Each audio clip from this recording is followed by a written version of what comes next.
حضرت عثمان رضی اللہ عنہ کے قاتلوں کو سزا کیوں نہ دی گئی جبکہ اس وقت حکومت حضرت علی رضی اللہ عنہ کی؟ بہت اچھی بات ہے، یہی زہر پھیلایا ہوا نا، جو ہے ہر جگہ یہی کہہ رہا کہ علی، اس سے پتہ چلتا ہے نا کہ پھر صاف کہہ دو کہ علی تو مجرم ہی تھا، وہ ان قاتلوں کے ساتھ ہی تھا، بات چھپاتے کیوں؟ اندر تمہارے جو خبث ہے اس کو ننگا کرو، پھر علی تمہارا کون سا خلیفہ اور وہ صحابی رسول کیا ہے جو قاتلوں کا ساتھی تھا؟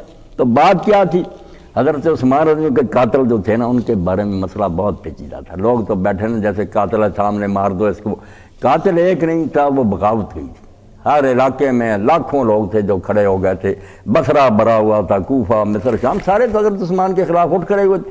اگر اتنی سرسری بات ہوتی، مدینہ میں مارا گیا، کربلا نہیں کہ جنگل ہے اور ایک بے اختیار آدمی خلیفہ ہے، 40,000 فوج ہے اس کے پاس مدینہ میں انصار اور مہاجرین کی۔ یہ جو کہتے ہیں حضرت حسین حق پر ہوتے صحابی نہ اٹھتے، اس وقت تو 5-10 سے زندہ بوڑھے، جب 40,000 مدینہ میں تھے انہوں نے کیوں نہیں بچایا؟ اور کیوں جنازے میں نہیں گئے؟ اگر کو بے بس کر دیے تھے 600 نے تو صحابہ کیا رہے؟ پھر دو تعریفیں کرتے ہو، دنیا اٹھتے تھے، 600 نے ڈوا رہی ہے، اور اگر کو وہ ناراض تھے تو بات تو خراب ہو گئی پھر کہ وہ سارے حضرت عثمان سے ناراض تھے۔ بات ایسی تھی کہ حضرت عثمان کے گورنروں نے غلط کام کیے تھے، حضرت عثمان رضی اللہ عنہ پر کسی کو اعتراض نہیں تھا۔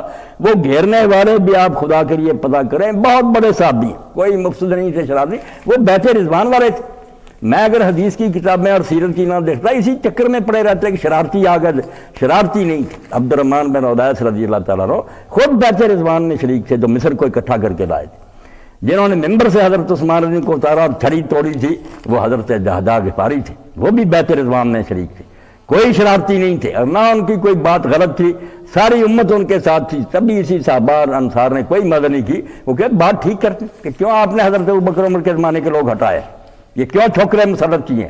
ولید بن عقبہ کو کر دیا کوفہ میں، صحیح مسلم دیکھے، شراب میں نماز پڑھائی اور کہنے لگا اور پڑھنی، بے ہوش، پھر کوڑے مارنے پڑے۔ انہوں نے کہا سعد بن ابی وقاص کو کیوں معذور کیا؟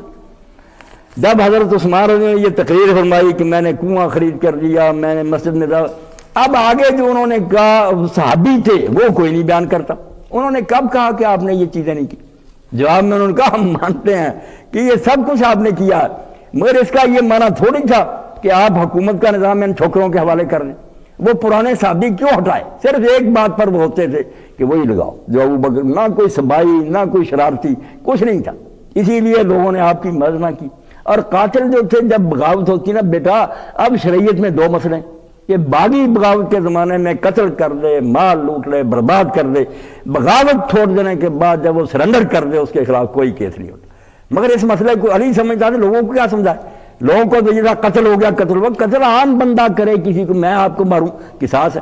بغاوت ہو جائے، سارے صحابہ کا بغاوت کے دوران وہ لوگوں کے مال لوٹ لیں، انگنت لوگ مارے جائیں، یہ جیسے کافر حربی کلمہ پڑھ لے، پچھلے سارے معاملے ختم۔ باغی نے جب بغاوت چھوڑ دی اور خلیفے کو تسلیم کر لیا، مقدمہ نہیں بن سکتا۔ یہ امام ابو حنیفہ رحمۃ اللہ علیہ کا فتویٰ، علی اس پر تھے، اور امام شافعی کا کہ قصاص تو بنتا تھا، مگر قصاص کو خلیفہ ملتوی کر سکتا۔ اگر قصاص لینے سے ہنگامہ اور بڑھتا ہو اور فساد بڑھتا، جیسے حضرت جریر نے جب آ کر کہا کہ حضرت معاویہ کہتے ہیں قاتل ہمارے حوالے کرو، تو آپ نے فرمایا قاتل اٹھ کھڑے ہو۔ جب 20,000 آدمی اٹھ کھڑا ہوا اور تلواریں لہرادی، کیا ہو قصاص لو، آپ نے کہا لے لو قصاص جو لے سکتا۔ طلحہ اور زبیر حضرت عائشہ بصرے گئے اور وہاں لوگوں کو قتل کرنا شروع کیا۔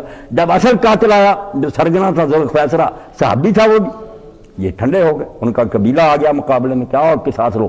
تو حضرت جریر نے لکھا کیا وہ لو نا قصاص ہے، اٹھے جو تھے قصاص، ذوالخویسرہ کو لو قصاص، اور اگر کہتے قبیلہ آ گیا تو میری طرف نہیں دیکھتے کہ پوری سلطنت باغی ہوئی ہوئی اور حضرت عثمان کے خلاف، کس سے میں قصاص ہوں؟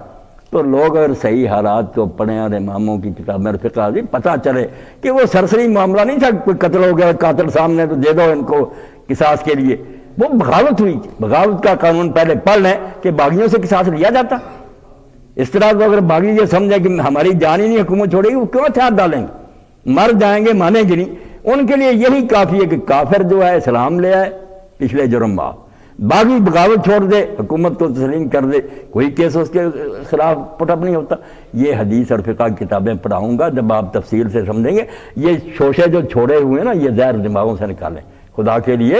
حضرت علی چوتھا خلیفہ ہے، ہم اس کو اہل سنت اور اہل حدیث امام مانتے ہیں، خلیفہ بڑا، اگر یہ شوشے رہے دماغوں میں کیا عزت ہوگی اس کی؟